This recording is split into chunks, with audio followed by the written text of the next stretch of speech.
Gagawa tayo ng masarap na classic palitaw. Masarap na pang merienda at pwede ring pang negosyo. Narito ang mga sangkap.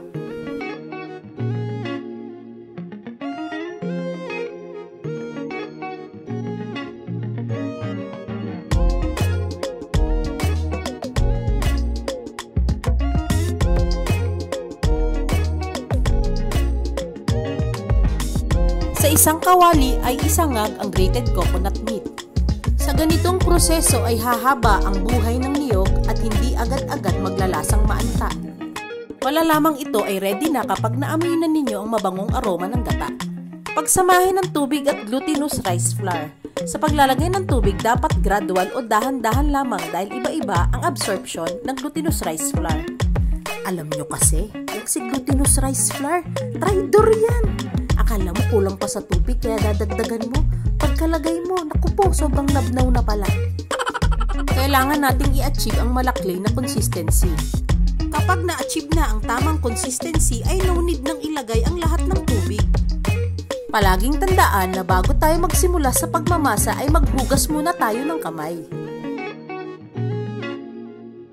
Gagamit ako ng 1 tablespoon na panukat para maging pantay-pantay ang laki ng mga palitaw. Baka kasi may magtampo o magselos kapag hindi sila pantay-pantay. Ang selos walang pinipiling muka. Aminin mo, kahit mukhang paa. Pag pinansin niya, selos ka. Guys, kung bago pala kayo sa channel ko, please like, share, and subscribe. And don't forget to hit that notification bell para updated kayo palagi sa aking mga bagong video. Sa kumukulong tubig ay isa-isa nating ilagay ang mga nabilog na palitaw. Lagyan natin ng space ang bawat isa para hindi sila magdikit-dikit. Mahalaga ang pagkakaroon ng space sa isang relasyon. Bakit kamo?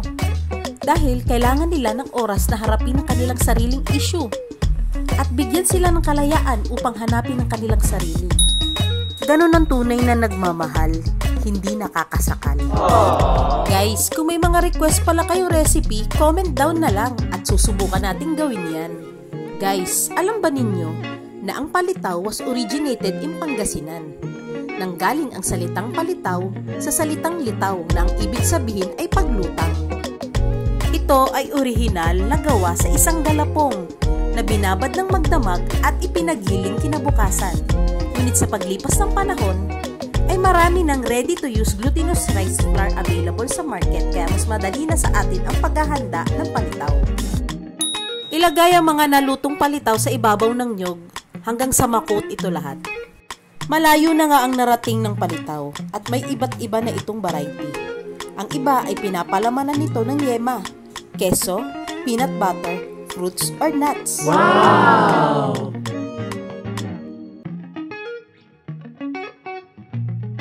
Sa isang kawali ay isangag ang sesame seed o linga. Take note lang guys, alalay lang sa apoy dahil madali itong masunog. Kapag ito ay light golden brown na, ay hanguin na ito. Teka nga, ba't ko ba sinasandok pa isa-isa? Pwede ko naman itong ilagay na lahat. Inagod ko pa sarili ko. Bahagya nating durugin ang mga sinangag na sesame seed o linga. Sa ganitong proseso ay higit na maglalasa ang sesame seed kapag hinalo natin ito sa asukal. Alam ba ninyo na ang sesame seed was used by Chinese 5,000 years ago? And for some years, sinusunog nila ang langis mula rito para makagawa ng finest ink. Ang mga Romano naman ay dinudurog ito at tinitimpla sa tinapay. Minsan din itong pinaniniwalaang to have mystical powers. And sesame still retains a magical quality as shown in the expression, "Open, Sesame!"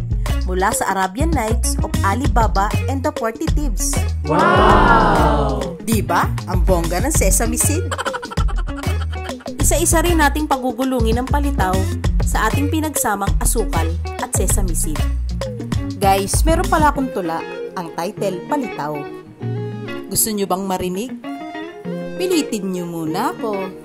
Sige na nga, ito na. Palitaw. Palitaw para sa taong bumitaw. Palitaw para sa pag-ibig mong lulubog lilitaw. Palitaw, bow. Ang palitaw pala guys is a good source of selenium. It offers antioxidant, protecting our cells from damaging, at meron din itong manganese for healthy metabolism. Ready to serve na ang ating masarap na palitaw. Wow! Hanggang sa muli!